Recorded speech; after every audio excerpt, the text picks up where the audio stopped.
Pushpa 2 success మీట్లో అందరికీ thanks చెప్పారు sir Allu Arjun. AP CM Chandrababu Naidu గారికి, AP deputy CM Pawan Kalyan గారికి, అండ్ థ్యాంక్ యూ కళ్యాణ్ బాబాయ్ అని కూడా ఆయన థ్యాంక్స్ చెప్పారు పవన్ కళ్యాణ్ గారికి. కానీ తెలంగాణ ముఖ్యమంత్రి పేరు పలకడంలో ఆయన తడబడ్డారట. నమస్తే తెలంగాణ ప్రముఖంగా ప్రచురించింది సార్, వీడియో కూడా ఉంది కదా. నమస్తే తెలంగాణ తెలంగాణ ముఖ్యమంత్రి పేరు మర్చిపోయారు, ఆయన తడబడ్డారు, కన్ఫ్యూజ్ అయినట్టున్నారు. రేవంత్ రెడ్డి పేరు తెలియంది కాదు, ఎందుకంటే వాళ్ళ మిస్సెస్ కూడా స్నేహారెడ్డి కాబట్టి, వాళ్ళ మామయ్య గారు కూడా ఫేమస్ కాబట్టి. అండ్ ఇంకొక పాయింట్ కూడా చెప్పారు సార్, ఆయన కాంగ్రెస్ నాయకుడు సార్ రేవంత్ రెడ్డి. నిన్న ప్రోగ్రామ్ సార్ ఆయన రేవంత్ రెడ్డి చెప్పింది ఏంటంటే మా బంధువు మా కాంగ్రెసే. రేవంత్ రెడ్డికి అల్లు అర్జున్ తెలియకపోవడం కాదు, Allu Arjun by what ever ఈ సిద్ధాంతం ఉన్నమాట నిజం మీరు అన్నది. ఇది ఎందుకు మీరు అడుగుతుంది? రాహుల్ కన్వర్ నిన్న రేవంత్ రెడ్డిని ఇంటర్వ్యూ చేశారు ఆస్తక్లో. Rahul Kanwar is very famous journalist Aaj Tak and India టుడేలో. సో ఆయన కూడా అడిగాడు ఇదే ప్రశ్న. ఇప్పుడు ఆ విజువల్ చూపెట్టుకుంటూ అడిగాడు. సో ఆయన అయితే దానికన్నా ఇంకోటి కూడా ఉంది దీనికి. ఇప్పుడు మొగడు కొట్టినందుకు కాదు, పక్కింటి ఆవిడ నవ్వినందుకు అని సమస్య ఉంది. సో ఇక్కడ అల్లు అర్జున్ అన్న దీన్ని కేటీఆర్ ఉపయోగించుకున్నాడు. ఈ రేవంత్ రెడ్డి అన్పాపులర్ ఎవరికి ఏం తెలియదునా. చూడండి, అల్లు అర్జున్ తానే బెనిఫిషియర్లకు పర్మిషన్ ఇచ్చాడు, తానే టికెట్ పెంచుకోవడానికి పర్మిషన్ ఇచ్చాడు. అయినా ముఖ్యమంత్రి తెలియదు అల్లు అర్జున్. కానీ అల్లు అర్జున్ ఎపిసోడ్ కేటీఆర్ ఉపయోగించుకున్నారని కూడా ఇప్పుడు నిన్న రాహుల్ ఖాన్ అది కూడా అడిగాడు, మీ ప్రత్యర్థులు కూడా దీన్ని ఉపయోగించుకున్నారు అని మీకు కోపం ఉంది అని. సో ఆ కోపము ఉందా లేదా అది రేవంత్ రెడ్డిని మనం రేవంత్ రెడ్డి చెప్పాలి. కానీ రేవంత్ రెడ్డి ఓపెన్గా చెప్పేది దానికి ఏమీ సంబంధం లేదు అని. సో అందువల్ల ఒకటి మాత్రం ఏంటి అంటే, ఎక్కడో ఒక చోట రేవంత్ రెడ్డి ముఖ్యమంత్రి స్థాయి కానీ వ్యక్తిని ఇలా బహిరంగంగా ఆడే వరకు ఈ ఫిలిం ఇండస్ట్రీ వాళ్ళకు పొలిటికల్ పవర్ కూడా చూపెట్టాలి, వీళ్ళు చాలా ఊహించుకుంటున్నారు అనే భావన ఉంది అనేది ఇంకో సిద్ధాంతం. దీనిపైన మీకు ఇంకొక ఆసక్తికరం పొలిటికల్ సర్కిల్లో రజనీకాంత్, జయలలితది ఒక ఎక్స్పీరియన్స్ చెప్తుంటారు. ఎంత నిజమో నాకు కూడా తెలియదు. వీళ్ళిద్దరు ఒకే కాలనీలో ఉంటారు. ఒకరోజు రజనీకాంత్ కారు బయటకు వచ్చింది. రోడ్డు మీదకి రాగానే పోలీసులు ఆపేశారు, ఎందుకంటే సీఎం గారు బయటకు వెళ్తున్నారు. సీఎం కాన్వాయ్ బయటకు వెళ్తున్నప్పుడు ఆటోమేటిక్గా ఎవరిదైనా ఆపుతారు కదా. సో ఒకే కాలనీలు ఉన్నప్పుడు ఒకే ఏరియా నుంచి రావాలి కదా. రజనీకాంత్ ఆపే వరకు, రజనీకాంత్ ఇది వెరీ వెరీ ఫేమస్ స్టార్ కదా. రజనీకాంత్ ఏమీ అనలేదు. కానీ కిందికి దిగి పక్కన ఒక పాన్ డబ్బా ఉంటే అక్కడికి వెళ్ళి సిగరెట్ తీసుకొని, ఇక రజనీకాంత్ స్టైల్ తెలుసు కదా, అది రజనీకాంత్ వేరే వాళ్ళదైతే ఓవర్ యాక్షన్ అవుతుంది, రజనీకాంత్ అయితే స్టైల్ అవుతుంది అంటారు. సో ఆయన స్టైలిష్గా ఇట్లా సిగరెట్ వెలిగేది అంటాడు. రజనీకాంత్ను పాన్ డబ్బా దగ్గర సిగరెట్ వెలిగించుకుంటూ చూశాక జనం అవుతారా? వందలల్లో జనము ఒక్క అటు వేలలోకి వెళ్ళిపోయి జనం.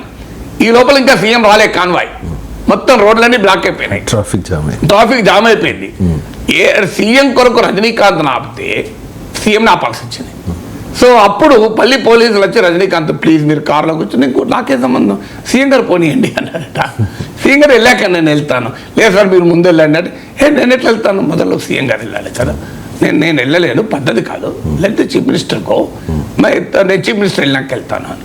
సో పోలీసులకు తల వలిగిపోయింది అన్నారు. అంటే ఎక్కడో కన్నా అంటే రజనీకాంత్ అంత పాపులర్ పర్సన్ అయినప్పుడు నన్ను ఆపారు. అందుకే మీరు గమనించండి, సినిమా వాళ్ళలో చాలామంది రాజకీయాలు ఎందుకు చేరుతారంటే, ఫిలిం ప్రపంచంలో మామూలు పాపులారిటీ రాదు. ఇంత పాపులారిటీ వచ్చాక వాళ్ళు మళ్ళీ పొలిటికల్ పాపులారిటీ ముందు తల వచ్చాల్సిందే. ఎందుకంటే ఇప్పుడు సినిమా టికెట్లు పెంచుకోవాలంటే మళ్ళీ వెళ్ళాల్సిందే కదా. అల్లు అర్జున్ లాంటి మోస్ట్ పాపులర్ యాక్టర్ కూడా Komatireddy Venkat Reddy thanks, Revanth Reddy thanks, Chandrababu Naidu thanks చెప్పాల్సి వచ్చింది కదా. సో అందువల్ల ఈ ఫిలిమీ గ్లామర్ వర్సెస్ పొలిటికల్, ఎందుకంటే ఇది ఎందుకు వస్తుందంటే, నిన్న ఆస్తక్లో రాహుల్ కన్వర్ ఇంటర్వ్యూ చూడండి, అందులో రేవంత్ రెడ్డి అడుగుతారు ఇవన్నీ మరి ఒకదానికోటి లింకా, నోబడి నోస్. నేను మీకు ఉన్న ఫ్యాక్ట్స్ మీ ముందు పెడుతున్నా అంతే తప్ప నేనే కంక్లూజన్కి రావడం లేదు. సో రేవంత్ రెడ్డి అడిగాను, నీకెవరు ఫిలిం యాక్టరు, నీకు ఫేవరెట్ యాక్టర్ ఎవరు అని. ఇప్పుడు లేరు, కృష్ణ అన్నాడు. చాలా తెలివిగా కృష్ణ అన్నాడు. గొడవ లేదు, కృష్ణ కూడా కాంగ్రెస్ నేపథ్యం. కృష్ణ ఇప్పుడు ఎవరు లేరా అని అడిగాడు. ఇప్పుడు ఎవరు లేరు అన్నాడు. అంటే ఓహో మీరైతే క్లియర్ చెప్పారు, అల్లు అర్జున్ మీ ఫేవరెట్ కాదు అని చెప్పాడు. అని అంటే రేవంత్ రెడ్డి ఏమన్నాడు, నేనే పొలిటికల్ స్టార్, ఇప్పుడు నాకే ఫ్యాన్లు ఉండాలి, నేను ఇంకోరి ఫ్యాన్ ఎందుకుంటా అన్నాడు.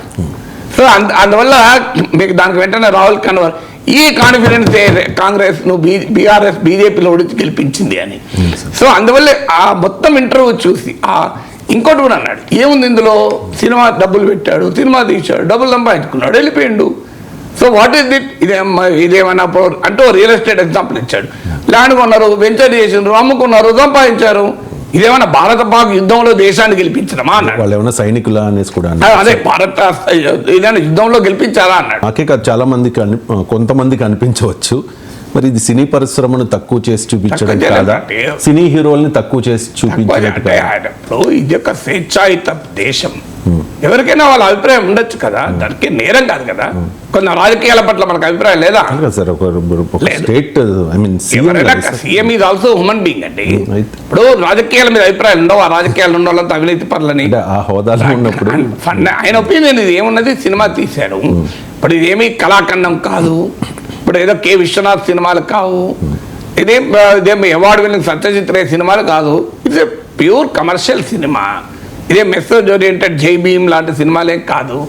ఇది సామాజిక మార్పు కొరకు వచ్చిన సినిమా కాదు. అదొక ఒపీనియన్ అండి, నేరం కాదు కదా. ఆ ఒపీనియన్ కాదు, ఇది ఒక గ్రేట్ కళాఖండం అని ఇంకొరకు ఉండొచ్చు ఒపీనియన్. ఎవరికైనా ఎవరి అభిప్రాయాలు వాళ్ళు కదా. ఫ్రీ కంట్రీలో you cannot force anybody to have any opinion, including the chief minister. ఇప్పుడు అల్లు అర్జున్ కూడా ఒపీనియన్ ఉండొచ్చు, రాజకీయాలంటే పనికి మాలినాయని ఉండకూడదు. ఆయన అన్నాడు మన రాజకీయాల గురించి, ఆయన అభిప్రాయం అది. మన వీ కెనాట్ క్వశ్చన్ దట్, అభిప్రాయం ఉండొద్దు. ప్రతి అందరూ సినిమా వాళ్ళ పట్ల రెవరెన్స్తో విపరీతమైన ఫ్యాన్ ఫాలోయింగ్తో ఉండాలి అని లేదు కదా. ఇప్పుడు ప్రతి ఒక్కడికి ఏదో ఒక యాక్టర్ ఫ్యాన్ ఉండాలని రూల్ ఉందా? ఏదో ఒక యాక్టర్ ఫ్యాన్ ఉండాలని రూల్ ఉందా? అసలు సినిమాలు చూడని వాళ్ళు కూడా ఉండొచ్చు. సో అందువల్ల that is a different cult ఫాలోయర్గా ఉండాలని రూల్ ఏం లేదు కదా. అందువల్ల అయితే ఈ ఇంటర్వ్యూలో రేవంత్ రెడ్డి సమాధానం చెప్పిన దాన్ని బట్టి దీన్ని ఆ సక్సెస్ షోలో తెలంగాణ ముఖ్యమంత్రి అని రేవంత్ రెడ్డి పేరు మర్చిపోవడం చూసి దాన్ని ఆ రేవంత్ రెడ్డి ప్రత్యర్థులు వాడుకోవడం, ఈ మూడింటికి లింక్ చేస్తున్నారు. అంటే ఒకటి రేవంత్ సక్సెస్ మీట్లో రేవంత్ రెడ్డి పేరు మర్చిపోవడం, తర్వాత దాన్ని రాజకీయ ప్రత్యర్థులు అటాక్ చేయడం, రేవంత్ రెడ్డి వ్యతిరేకంగా ఉపయోగించుకోవడం. రేవంత్ రెడ్డి రాహుల్ కన్వర్ ఆస్తక్ షోలో వీళ్ళు ఏమున్నది, ఇదొక సినిమా, డబ్బులు పెట్టారు, సంపాదించారు, ఇదైనా భారత్ పాక్ యుద్ధమా అంటూ దాన్ని సినిమా పొజిషన్లో పెట్టడం. తగ్గించారు అని మీరు అంటారు, రేవంత్ రెడ్డి సపోర్టర్స్ ఏమంటారు, తగ్గించేది ఎక్కడుందండి? A shown what the film place is. పాలిటిక్స్లో ఉన్న వాళ్ళు సమాజం కొరకు ప్రజల కొరకు చేస్తారు, సినిమా వాళ్ళు వ్యాపారం కొరకు చేస్తారని చెప్పదలుచుకున్నారు Revanth Reddy. That is the message. You may agree with him, you may not agree with him. అంటే film personalities larger than life image పెట్టుకొని ఎవరికి దొరకరు అంటే ఇది వాస్తవం కూడా కొంత. ఇప్పుడు మీకు చాలామంది అందరూ అంటారు, ఆనంద్ నేను ఫిలిం స్టార్స్ అందుబాటులో కూడా ఉండరు.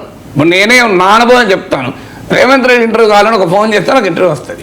చంద్రబాబు నాయుడు ఇంటర్వ్యూ కావాలంటే ఒక ఫోన్ చేస్తే ఇంటర్వ్యూ వస్తుంది. ఇంటర్వ్యూ రాకపోతే చెప్తారు, ఎందుకు ఇవ్వలేకపోతున్నాము, ఇప్పుడు ఇస్తున్నామా ఇవ్వమా అని.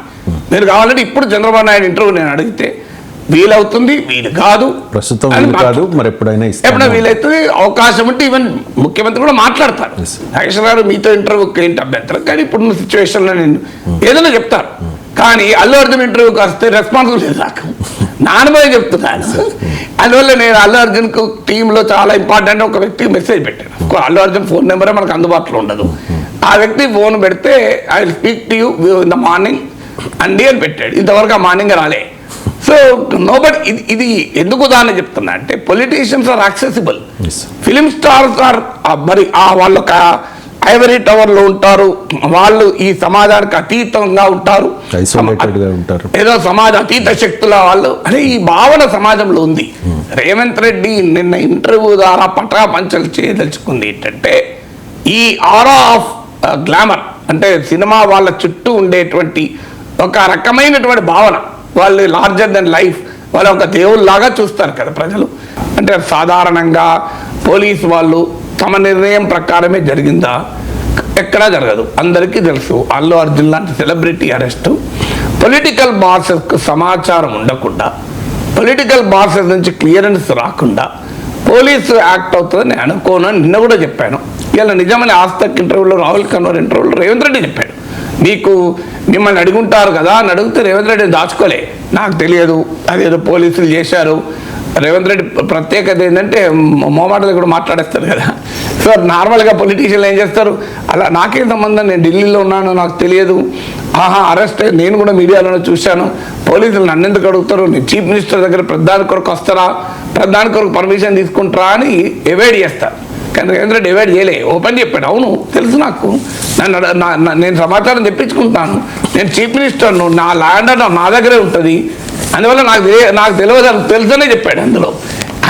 అందువల్ల ఖచ్చితంగా ఈ నిర్ణయం తీసుకునే ముందు పొలిటికల్ ఫాలోఅవుట్ ఏమైనా ఉంటుందా, దీని ఇంప్లికేషన్స్ ఏంటి అనేది ఒక అంచనాకు వచ్చి చేస్తారు. మరి ఎందుకు చేశారు, ఇక్కడ ప్రశ్న, ఎవరికి తోచిన ఇంటర్ప్రిటేషన్ వారు.